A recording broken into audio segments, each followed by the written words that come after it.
Selamat pagi semua.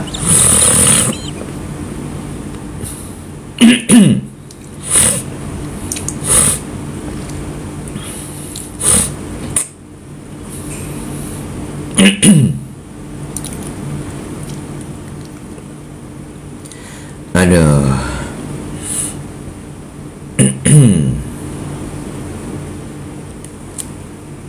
Ya. Mana nih Dave?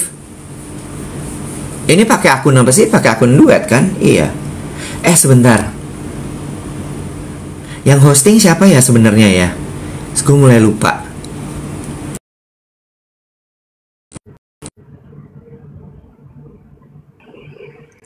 Kamu bener kok. Bener kan ya? Iya. Oh, lo pakai mikrofon? Kan katanya mau coba. Oh, ya udah nggak apa-apa. Ngana sakit. Kasian. Mau dilempar ceban. Cetiau. Sejuta ya. Ceban udah nggak dapat apa-apa ya, Yang? Dapat masih. Dapat. Biskuit kan masih bisa dapat 5. Apa? Biskuit masih bisa dapat 5.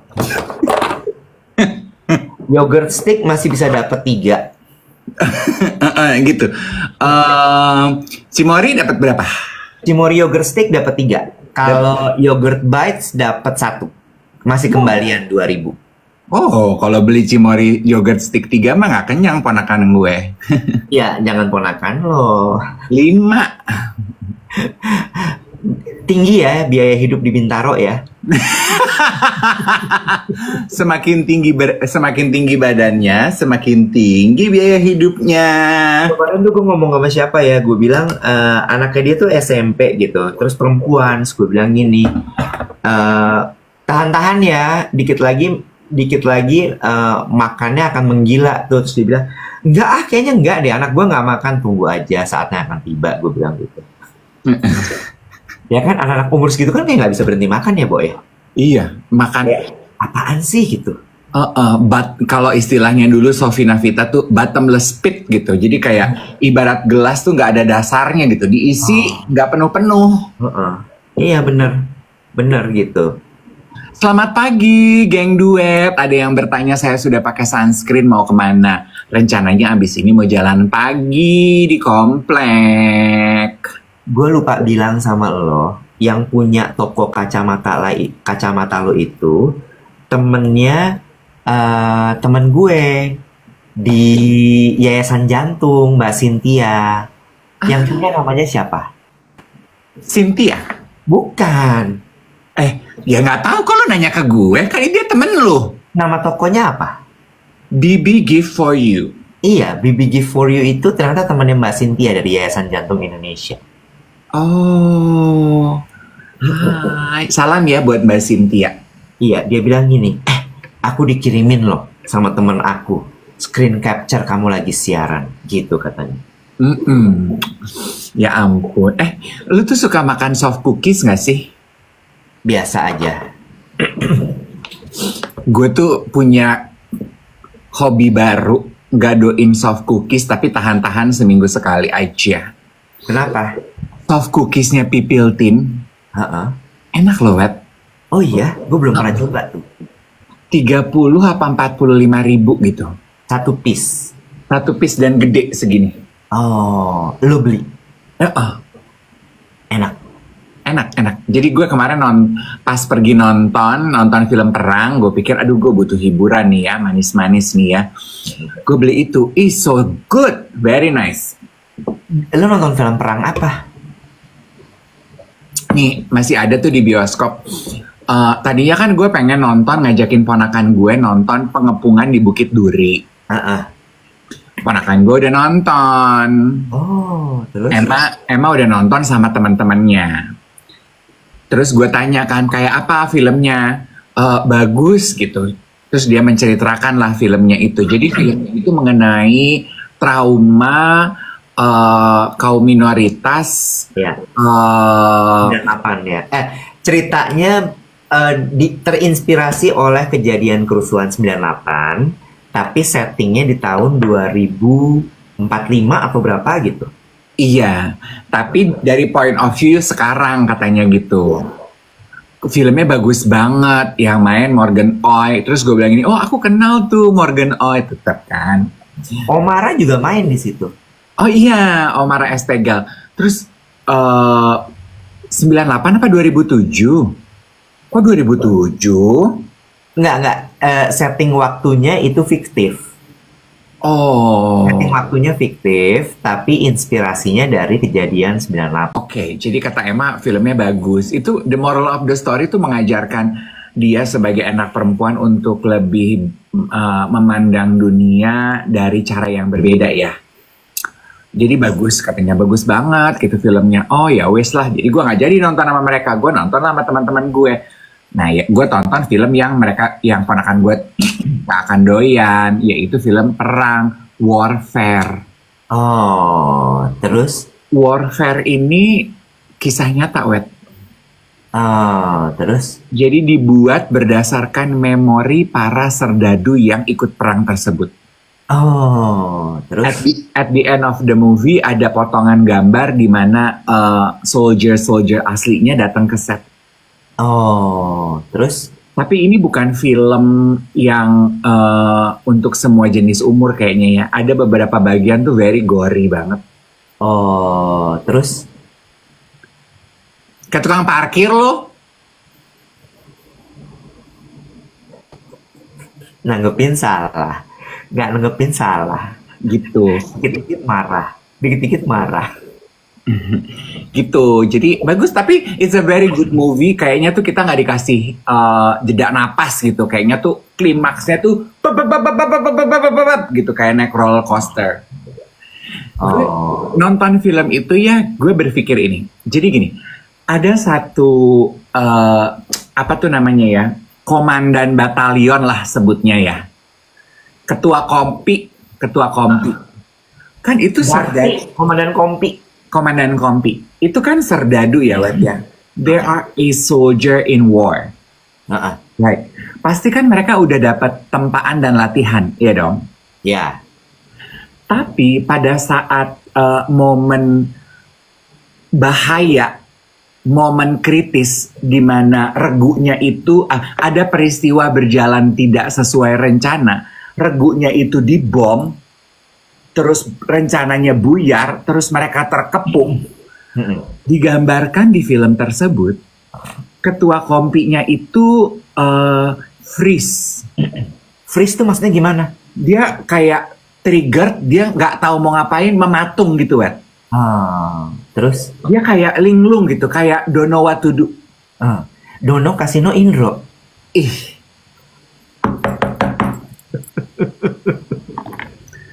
Dia kayak what to do nih gitu, freeze gitu. Dia kayak linglung. Anak buahnya juga menangkap tuh. Kenapa nih komandan gue gitu ya. Terus ketika bala bantuan datang, grup bantuan datang, dia ngomong tuh sama ketua grup bantuan itu. Dia bilang gini, I think you need to take the lead because I'm so effed up gitu. Nah, gue tuh pulang mikir itu gini. Memang nggak semua ya, Wet. Nggak semua orang itu can manage stress very well, can take stress, can work under pressure. Ya, kalau ini bukan cuma under pressure, tapi hyphen stress gitu.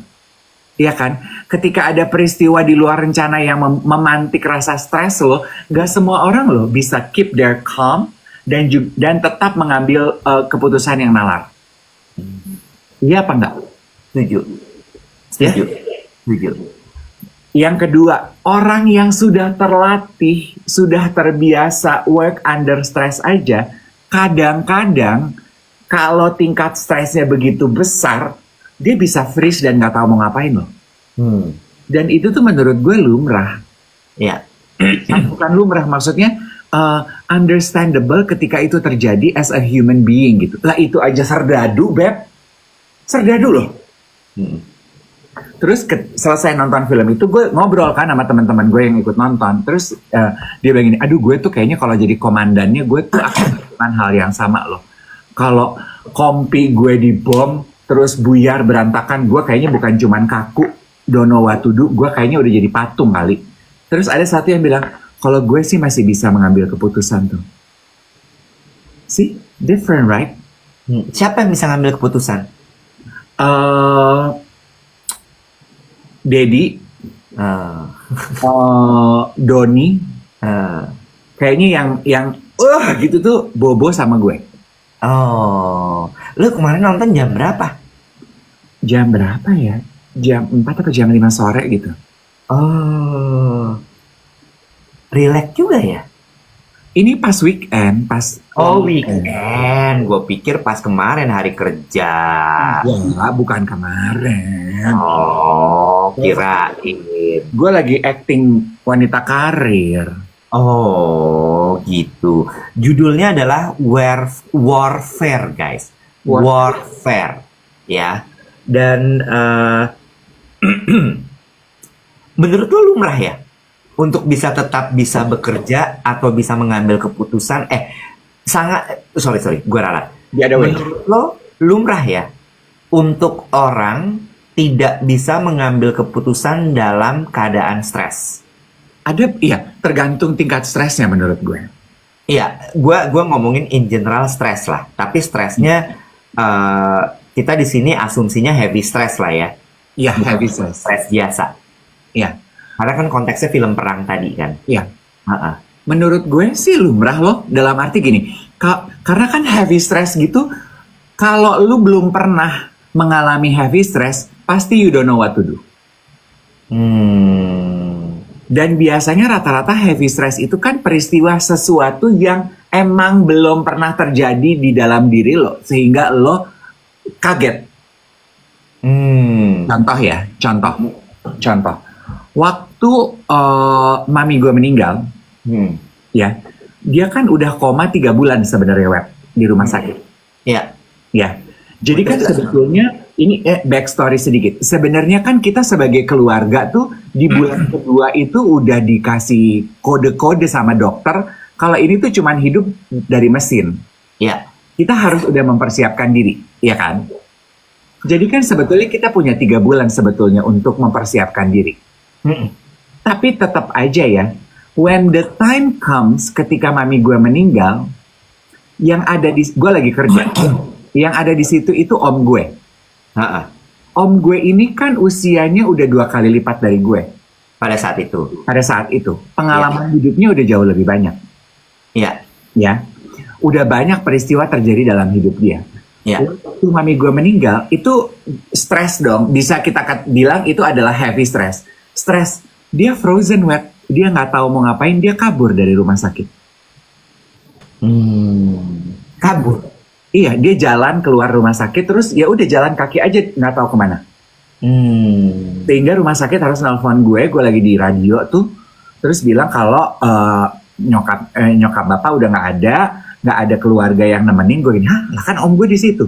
Pas gue ke situ gue cari om gue nggak ada, gue teleponin nggak ada. Ya udah, gue urus surat, urus kamar, urus pemandian. Begitu semua udah selesai, baru om gue datang. Terus gue gini, kemana pap? Kan gue manggil dia papa tua. Kemana papa tua?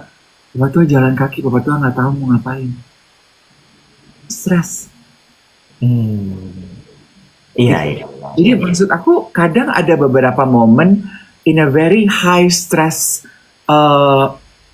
event gitu, di mana kita tuh freeze gitu kan, respons kan gitu kan, fight, flight, freeze, ada loh freeze. Ya. Benar, setuju, betul. Jadi artinya itu adalah sesuatu yang sangat lumrah ya, dan sangat manusiawi sekali kalau ternyata ketika lo stres, respon lo adalah either lo freeze atau lo flight, alias lo kabur gitu ya. Bukan sesuatu yang ya itu sangat manusiawi lah ya. Bertanya lagi, emang lo belum pernah ada terjebak dalam situasi serupa? Menurut lo? Belum kayaknya ya. Masa belum? Udah ya. Dan kayaknya lu fight ya? Gue fight. Makanya pertanyaan gue berikutnya adalah gini. Kalau lo menghadapi atau menemukan orang yang ternyata responnya terhadap stres adalah dia freeze atau dia flight alias kabur, sebaiknya gimana? Konteksnya adalah di dunia pekerjaan. What do you think? Kayaknya apa tadi konteksnya dalam dunia pekerjaan Dalam dunia pekerjaan dia kabur. Iya, dia kabur atau dia freeze, dia nggak bisa ngapa-ngapain, dead aja gitu udah. Nah, kan sebetulnya sama kayak Serdadu di film Warfare itu, ketua kompinya. Iya kan? Dia nggak tahu mau ngapain, dia masuk ke dalam kamar, dia nggak tahu mau ngapain. Sehingga anak buahnya ngelihat itu, dan anak buahnya harus ada yang step up to the plate yang mengambil peran tersebut. Karena ini pasukan tetap harus dipimpin. Iya. Iya kan? Ya. Kan demikian juga dengan pekerjaan kan. Betul. Kalau ada seseorang karena heavy stress, dia freeze. Kan ada yang bilang tadi katanya fight or freeze, fight or freeze. Flight atau freeze. Fight or flight, mekanismenya freeze. Dia freeze, terpaku, terdiam, nggak tahu mau ngapain. Harus ada seseorang yang mengambil alih perannya nggak sih? Itu betul. Itu betul. Jadi berarti harus diapain kalau kayak gitu? Nggak. Orang yang lagi freeze-nya maksudnya. Kalau I don't know ya, coba ini diskusi ya. Kalau menurut aku dia harus dikasih waktu ya untuk mencerna. Karena rata-rata orang yang freeze itu kan karena kaget, dia memproses informasi apa yang terjadi tidak secepat mereka yang bisa langsung fight back. Atau bisa mengambil keputusan, ini terlalu bahaya, gue harus cabut. Jadi dia butuh waktu untuk memproses, Wan. Balik lagi ya. Ini gini. Kenapa gue nanya gini? Soalnya gini. Ketika lo sudah masuk dalam dunia pekerjaan, terus kemudian stres adalah sesuatu yang tidak bisa dihindari menurut gue, gitu ya. Terus kemudian kadar stres kan macam-macam. Ada yang ringan, ada yang berat. Dan ketika misalnya stresnya berat, ternyata responnya manusia bermacam-macam. Ada yang flight, ada yang fight, ada yang freeze, gitu. Nah, pertanyaan gue gini, dalam dunia pekerjaan yang produktivitas itu adalah nomor satu. Ketika misalnya dia flight, atau dia kabur, atau dia freeze, itu kan akhirnya akan menghambat produktivitas. Apakah itu kerja tim, atau result, dan sebagainya. Nah, yang terjadi, kebanyakan adalah banyak orang atau leader yang kemudian ketika mendapatkan timnya freeze atau flight, marah. Ya, dianggap bahwa tidak bertanggung jawab, dianggap tidak bisa menyelesaikan pekerjaan, dianggap tidak produktif. Nah, sementara in the other hand, sebenarnya itu sangat manusiawi sekali, gitu ya. Nah, apa yang harus dilakukan kalau kayak gitu? Memang menurut lo apa yang harus dilakukan dalam settingan tersebut? Oke, gue jawab ya. Kalau dari jawaban gue adalah you have no option to freeze and flight. Gue udah bisa nebak sih kalau itu jawaban lo. Iya.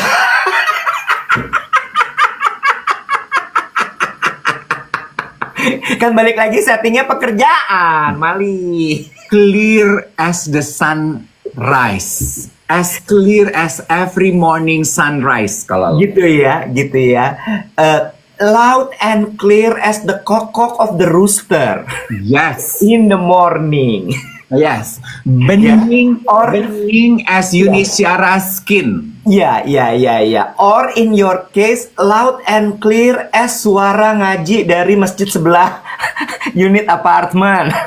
Yang hari ini nggak kedengeran karena ada noise reductor. Oh bagus ya, masuk Pak Eko ya. By the way sebelum gue lanjutin lagi, kok lu pakai mic, gue nggak pakai mic, baik-baik aja nih. Nah mungkin kak, nah gue nggak. Kenapa sih lu banyak pertanyaan yang membuat gue tuh nggak tahu? Kan kita ini sama-sama belajar. Lu pikir gue teknisi speaker? Kemarin tuh ada yang bilang gini, geng duet, kayaknya settingan kan dua handphone kita berbeda nih. Kamu pakai Samsung, saya pakai iPhone. Ada satu settingan di handphone kamu yang beda sama aku, yang yang speakernya tuh lebih keluar outputnya di lo, sehingga kalau berdua pakai speaker, lo harus pakai ini. Coba, mau dicoba nggak? Apa tuh? Kamu coba pakai speaker nggak pakai beginian? Oh, sebentar ya. Harus nih sekarang ya, bentar ya. Nggak apa-apa ya, kita tes ya. Masalahnya cuman happen kalau Iwet pakai mic tapi nggak pakai earphone. Nah, itu betul. Pertanyaan saya adalah, kalau dia jadi host, apakah masalah serupa hadir kembali? Excuse me, I burp. Dicoba dulu, kalau nggak dicoba kita nggak tahu ya.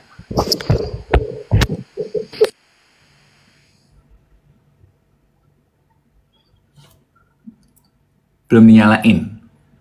Aduh, jadi buang waktu. Aduh, maaf. Bunyi nggak? Suara lu bagus. Tapi gaung. Gaung. Jadi gimana nih? Nggak usah ya? Nggak apa-apa. Coba lu pasang headset. Aduh, repot banget. Gue mesti pakai headset terus. Oke, gue pakai headset. Kita tes.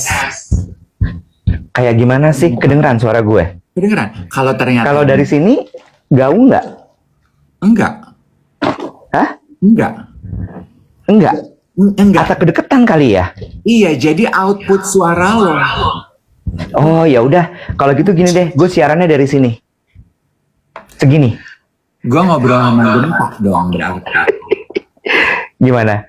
Kalau segini nggak gaung kan? Enggak. Tapi suara gue clear kan? Suara gue gaung.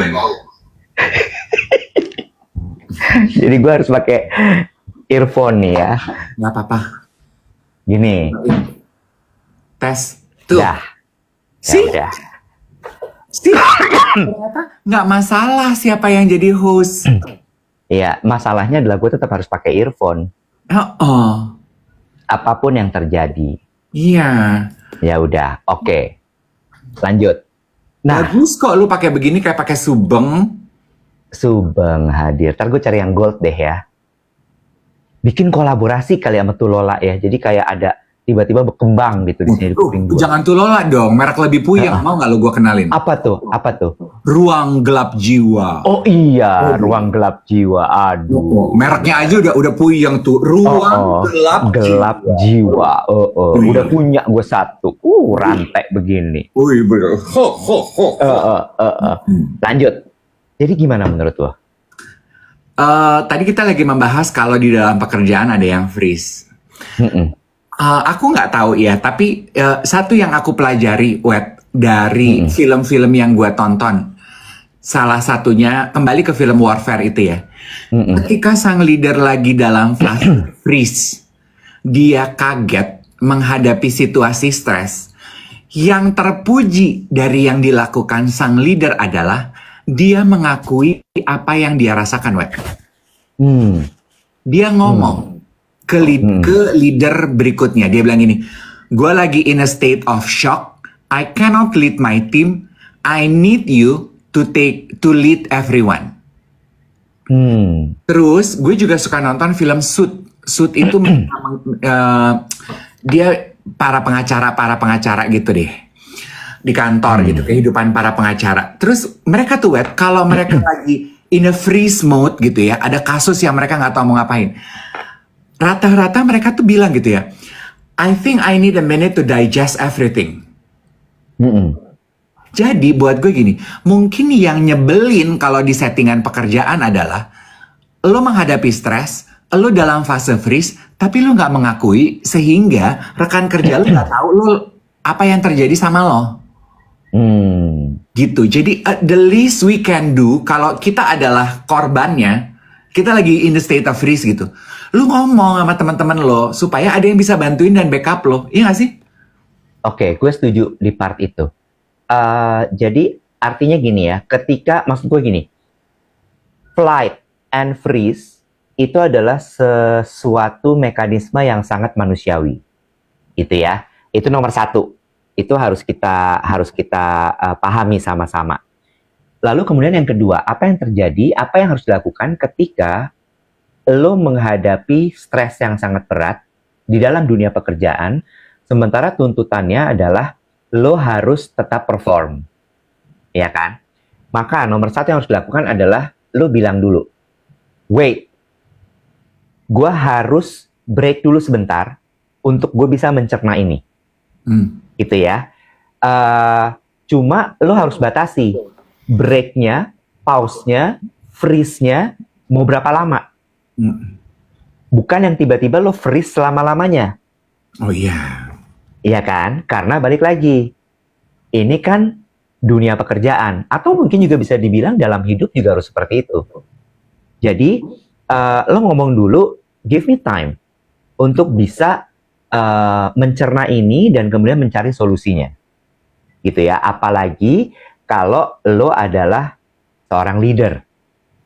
Ya, baik lo leader maupun anak buah, nomor satu adalah lo acknowledge dulu, oke, gue stres nih, oke, gue nggak tahu gue mesti ngapain, but I will be back. I need time, but I will be back. With the solution dan juga resolution. Lah, kok resolution?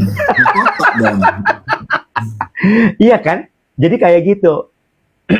Tadi kan ada yang bilang gini, tapi ada orang yang nggak mau dibantuin, Kak. Gini, kembali ke contoh tadi gitu ya. Setelah lu mengakui, I'm in a state of shock, gue perlu waktu untuk mencerna.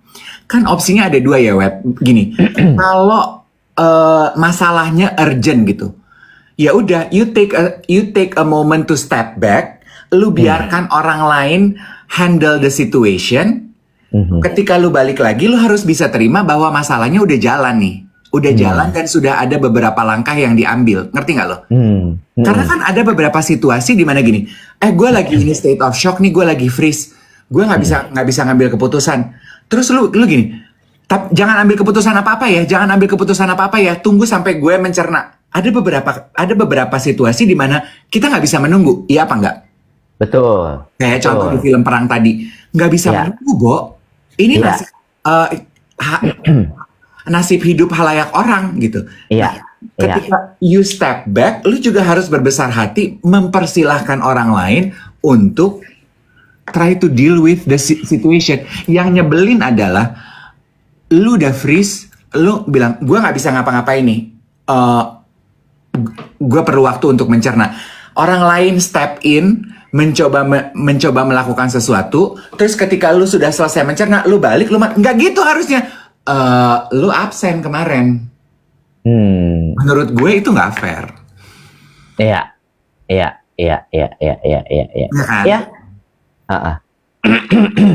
Tapi ya balik lagi ya. Itu teorinya yang bisa kita omongin seperti ini. Karena ketika nanti sudah menjalaninya, ada di dalam situasi tersebut, menurut gue kembali lagi adalah pakai hati nurani lo. Yes. Cuma gue tidak setuju kalau kemudian flight or freeze ini kemudian dijadikan sebagai alasan atau pembenaran. Gitu.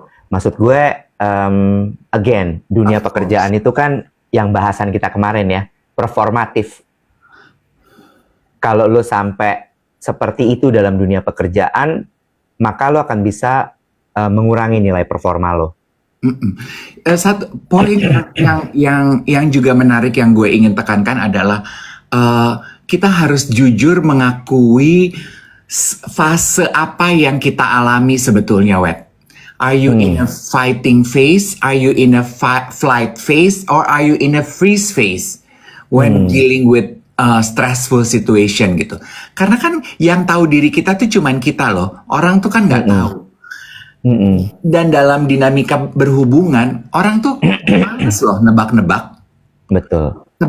Namanya nebak-nebak. Kalau tebak-tebak bisa salah, bisa bener. Iya. Bagus kalau bener. Lah kalau salah. Iya. Ada satu quote-nya Oprah yang Bobo sering ulang-ulang ya. Kalau misalnya gue gini, aduh I don't know what to do gitu. Si Bobo bilang gini, well, like what Oprah said, if you don't know what to do, don't do anything. Itu kan sebetulnya freeze ya. Betul. Iya kan? If you don't know what to do kan lo lagi freeze. Don't do anything. Iya. Nih, gue sebenarnya pengen share gini. Gue sebenarnya adalah tipe orang yang kalau gue lagi stres berat, itu gue freeze dulu. Hmm. Jadi gue selalu bilang gitu bahwa give me time, I need to think. Gitu ya, give me time, I need to think. Tapi gue tahu bahwa nggak bisa lama-lama. Maksimal gue itu freeze 1 hari. Tapi freeze-nya bukan gue bener kayak matung ya. Either gue akan menyendiri, either gue akan kayak jalan kaki, either gue akan olahraga seharian. Sampai gue dapat, karena kadang-kadang ya, dalam keadaan stres itu, lo nggak punya clear mind. Sehingga lo tidak bisa berpikir. Gitu. Tapi, gue belum pernah menghadapi stres yang benar-benar nggak bisa. Lo nggak punya kesempatan untuk freeze. Lo harus ngerjain ini sekarang juga. Karena kalau udah kayak gitu, oke, pernah sih. Yang gue lakukan adalah gue hanya merespon saja, tapi nggak pakai strategi. Makanya gue sebenarnya sebel banget tuh kalau ada sesuatu yang dadakan masuk, karena gue nggak bisa mengolah dengan baik. Ya, paham. Ini harusnya kayak apa sih? Ini harusnya gimana sih? Dan biasanya kalau udah kayak gitu gue nyesel. Harusnya nggak gini tadi, gitu. True, sebenarnya gue juga. Gue tuh juga tipe orang yang perlu waktu dalam mencerna sesuatu. Gitu. Tadi gue mau bilang apa ya? Jadi gini, ini nyambungnya tuh gini loh teman-teman. Cila teman-teman, nyambungnya gini loh geng duet. Kan kayak banyak dari kita yang situasi hidupnya sedang tidak baik-baik saja saat ini. Betul. Whatever the scenario is, right? Iya. Gelombang PHK, gelombang ekonomi, dinamika kehidupan, whatever you call it. If you don't know what to do and you're not doing anything, you are in a freeze mode, it's okay. Take your time menurut gue. If you don't know what to do, don't do anything. Daripada lu melakukan sesuatu, tetapi akhirnya jadi salah langkah. Just maybe you need time to digest what's happening. It's okay gitu. The only free thing in the world that is given to us every day is time. Given loh kata gue. Karena kan itu dikasih sama yang Tuhan, sama yang Maha Kuasa. Ya kan? Jadi nikmati the privilege of having time. Di luar dari waktu lu harus beli. Kalau waktu kita kan nggak harus beli. Lu dapat gratis setiap pagi, begitu bangun pagi lu dapat waktu. Give yourself the luxury of time to digest everything. If you don't know what to do, don't do anything.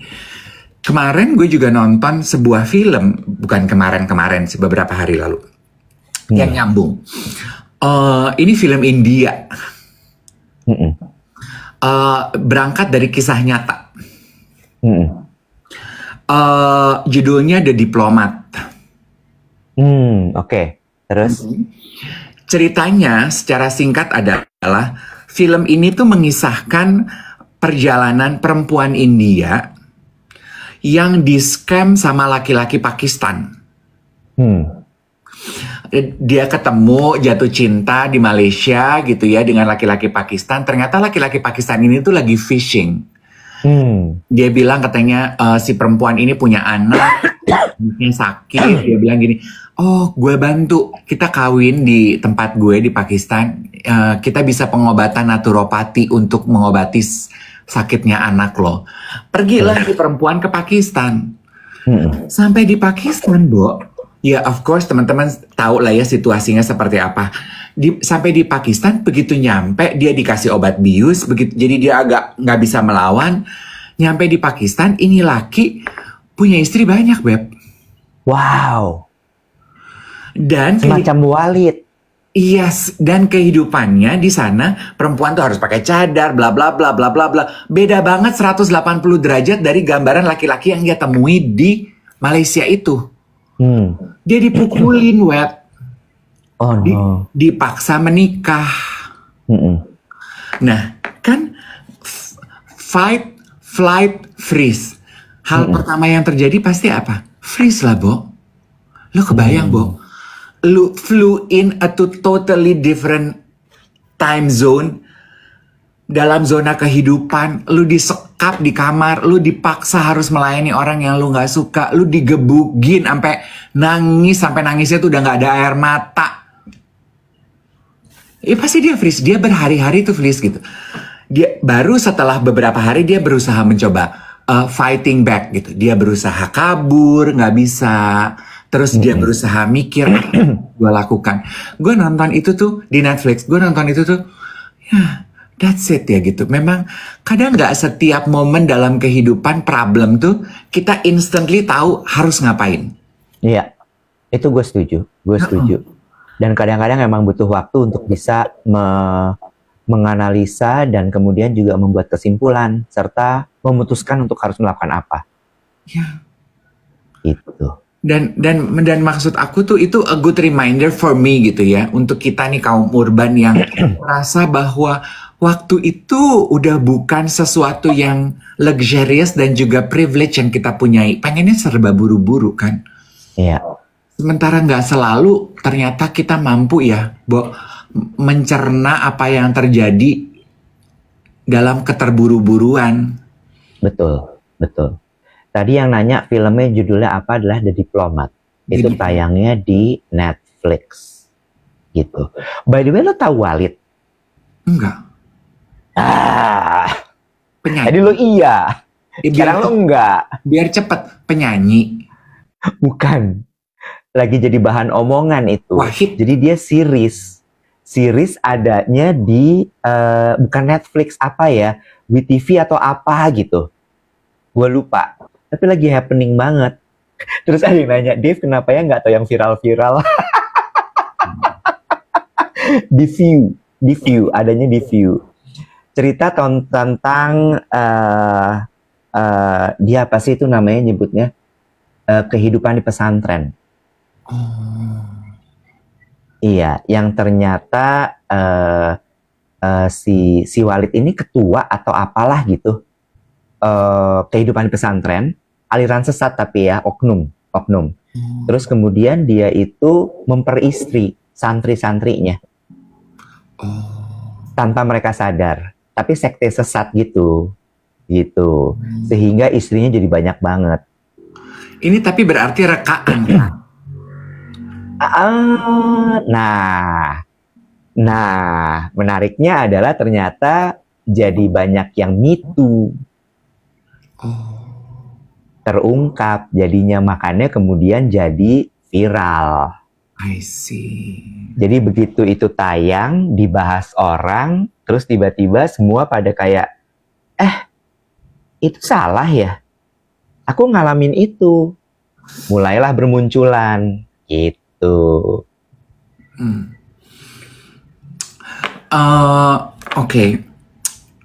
Memang that's the beauty of art ya Iwet ya. Menurut aku two things yang ingin gue sampaikan. 3 deh. 1 yang pertama, iya gue tuh kayak kurang update ya untuk yang viral-viral. 2, I think that's the beauty, the majesticity of art gitu. Kadang-kadang life imitates art or art imitates life. Kadang-kadang it works in a very beautiful synchronicity gitu. Kadang tuh kita nggak punya kuasa untuk menyampaikan apa yang ingin kita sampaikan dari mulut secara gamblang. Kita menyampaikannya dari seni, iya apa nggak? Setuju. Karena kan memang art itu adalah sebuah ungkapan perasaan yang paling jujur. Dan biasanya rekaan atau rupaan dari seniman yang berhasil adalah memang yang dia jujur sekali dengan dirinya. Gitu. Adalah memang ini nggak generalisasi ya. Ini tidak generalisasi, tapi ini adalah sebuah ajakan. Gue mau ngomong mengenai hal yang menurut gue sensitif.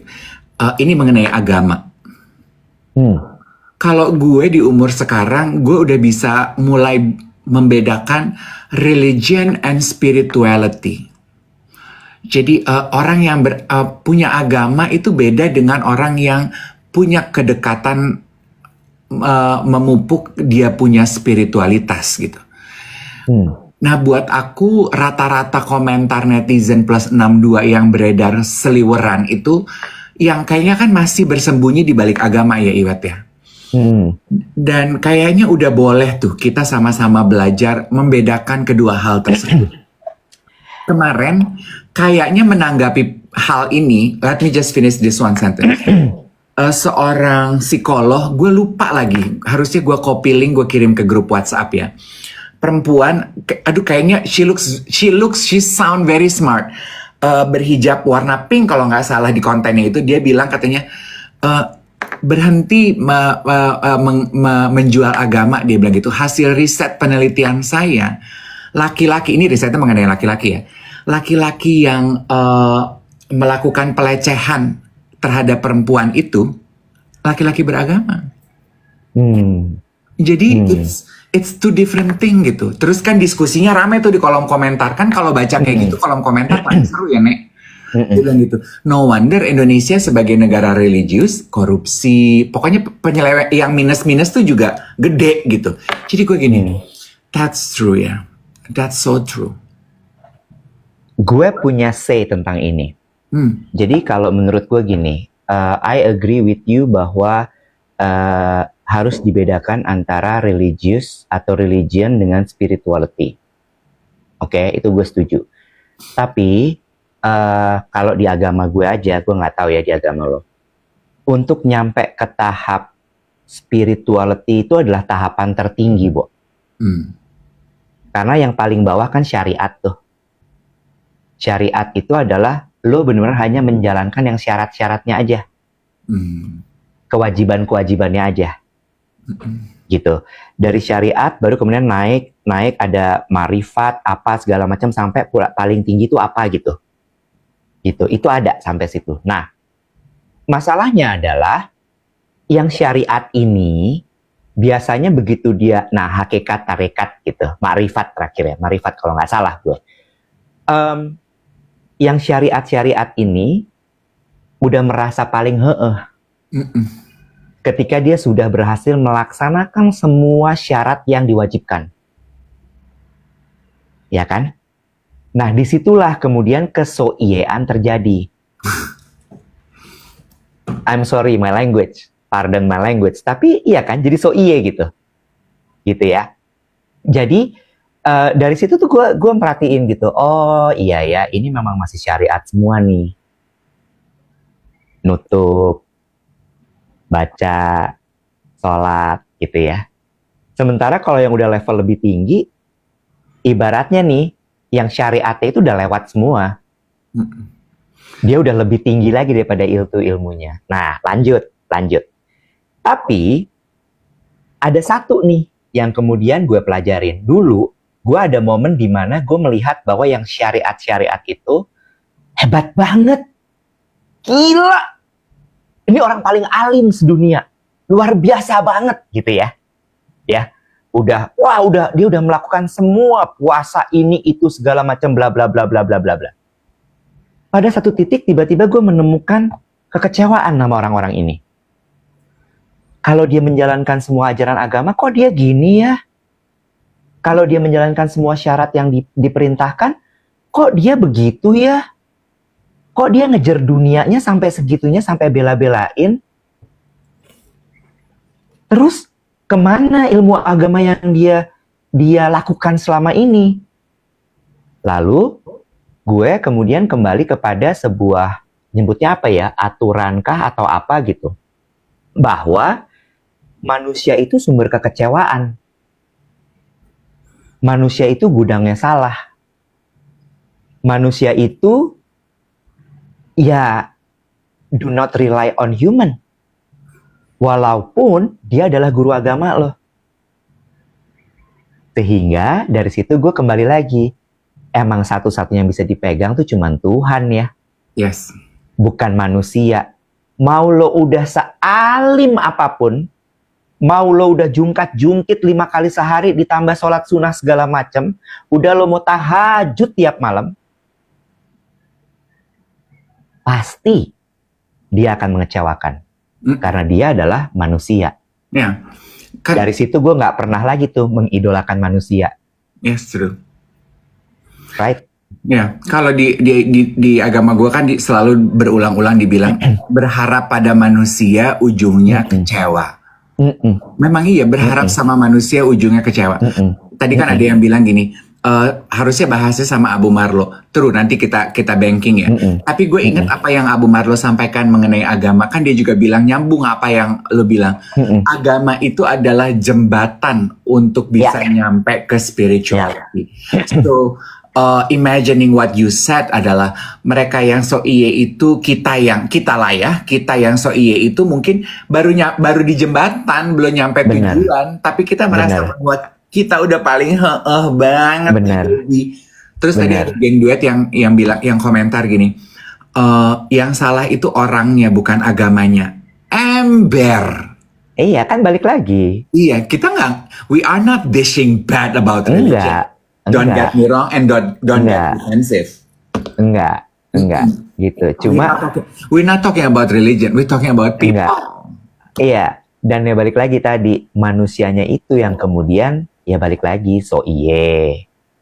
Iya, gue tahu deh, sholat lu udah paling lengkap. Gue tahu deh, lu puasanya udah paling bener gitu. Tapi ketika dia sudah mencapai spirituality, hal-hal tersebut tidak akan dia ucapkan lagi. Iya. Hal-hal tersebut tidak akan dia pamerkan lagi. Hal-hal tersebut akan dia simpan karena itu adalah hubungannya dia sama yang di atas, adanya di sini. Bukan di sini, bukan di sini. Iya, true. Kemarin gue terpapar tuh dengan satu konten, rupanya itu ada fase-fasenya tuh, fase 1, 2, 3, 4 gitu di dalam kehidupan tuh. Fase 1 tuh rupanya yang kalau gue salah gue harus dalami lebih dalam lagi. Masih validasi, masih pembuktian. Itu masih di luar tuh. Itu. Makanya terus kemudian jadi gitu bawaannya, pingin dakwah setiap hari.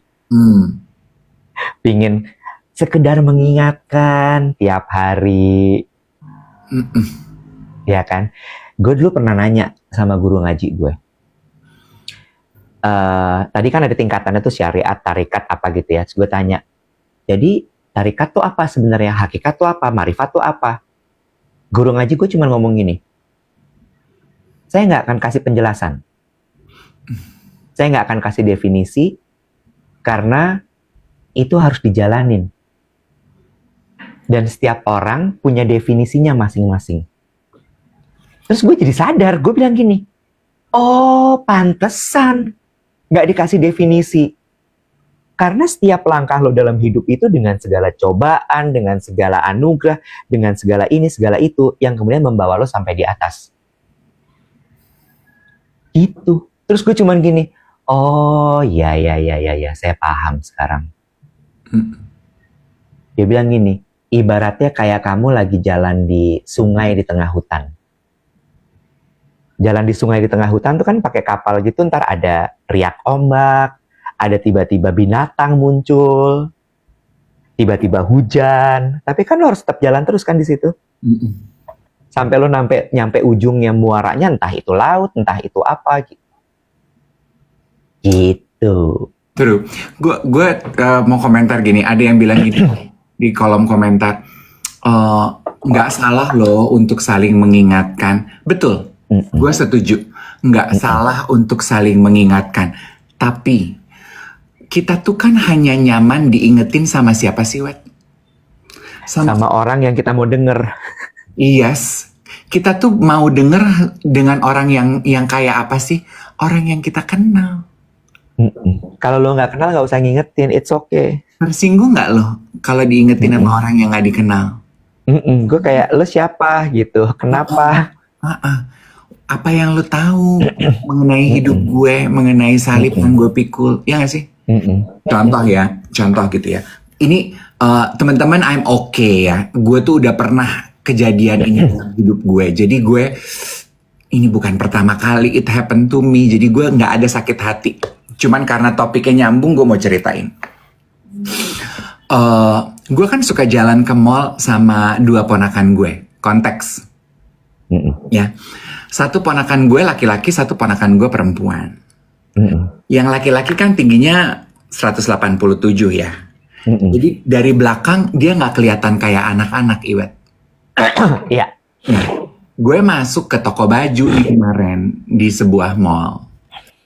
Terus biasa dia lagi bercanda-bercanda. Gue sama yang laki lagi bercanda-bercanda gitu. Ngelihat celana. Dia bilang, kalau ini buat aku bagus nggak? Bagus, tapi kan kamu baru beli gitu. Terus dia gini, gue gini, udah jangan belanja. Terus dia gini, enggak belanja. Terus dia sambil gitu-gitu gue. Terus dia peluk gue dari belakang. Ya. Terus gue nengok, gue gini, iya, anak pinter. Gue belai nih pipinya, anak pinter. Gue gitu, begitu. Terus gue nengok sebelah sini. There's this couple ngeliatin gue ya, Pak Sutri gitu ya, dengan tampilan keagamaannya gitu ya. Dia melihat bahasa tubuh yang terjadi itu. Buang ludah loh. Bohong. Di toko. Iya, gue kaget kan. Di toko. Gue kaget. Di mall. Iya, gue kaget. Oh my God. I'm okay. Gue kaget, gue gini, kenapa ya? Gue gitu. Kenapa ya? Tapi terus gue bisa memproses. Oh, mungkin dia pikir gue dengan berondong gue nih, gue lagi memamerkan you know gitu. Jadi gue bisa memahami gitu. Oke, gue ngerti gitu. Dan it's okay gitu. Jadi gue cuman gue nengok aja, terus gue jalan ke Ethan, si Ethan gini, kenapa Pi? Enggak apa-apa, udah yuk kita keluar. Gue ngalah aja gitu. Jadi, tapi buat aku gitu, karena itu fasad kan Iwat? Iya. Itu fasad, nggak ada yang salah, nggak ada yang benar gitu. Iya. Itu fasad gitu. Iya, setuju. Gue sih cuman mau nyolek aja gitu, memang kita nggak boleh terlalu cepat ngelihat tuh dari window display di luar aja gitu. Konteksnya kita nggak pernah tahu. Bener, tapi balik lagi ya Dave. Ya, akhirnya kita yang lebih waras harus memahami gitu ya, bahwa ya emang masih segitu aja, masih di permukaan semuanya gitu. Belum sampai dalam, belum sampai masuk terlalu paham gitu. Gitu. By the way ya, sedikit cerita aja, even gue ketika mau menyampaikan kritik ke Dave tuh gue mikir dulu loh. Padahal udah sekenal itu. Iya nggak sih? Iya. Masa sih nih masih mikir? Ya iyalah, maksud gue kayak gimana ya cara menyampaikannya supaya lebih halus, nggak tersinggung. Menurut gue itu penting loh. Nah, even to the closest friends you have, you still need to think. Ya. Mungkin karena perjalanan jembatan lu udah agak jauhan dikit. Mungkin. Jadi kalau boleh tuh ya jadi kode. Di mana bro? Masih di jembatan, Beb. Baru ujung jembatan, Beb. Belum nyampe ke tengah.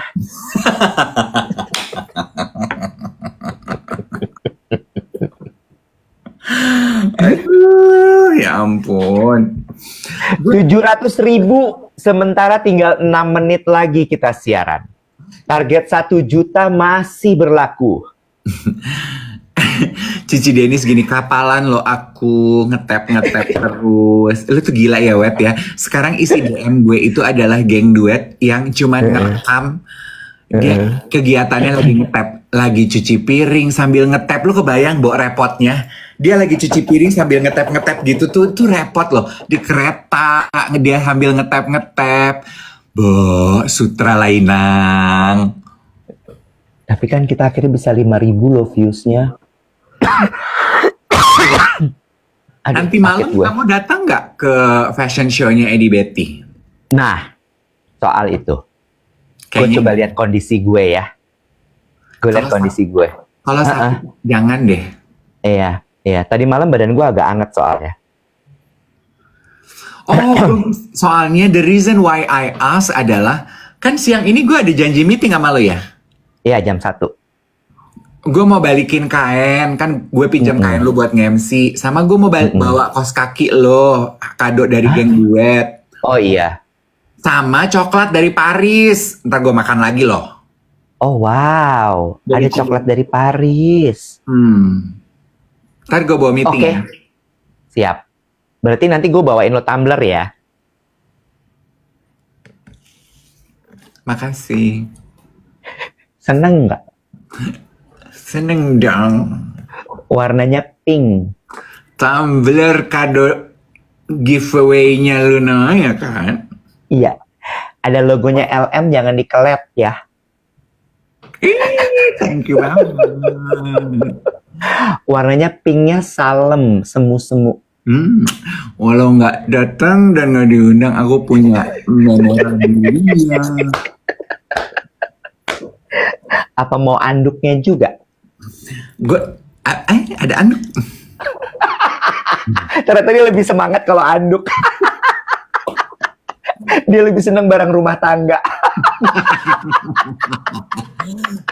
Gue tuh mau bilang gini ya, itu kan rekan-rekan selebriti Indonesia tanah air tuh pada bikin konten unboxing cindera mata yang dibagikan.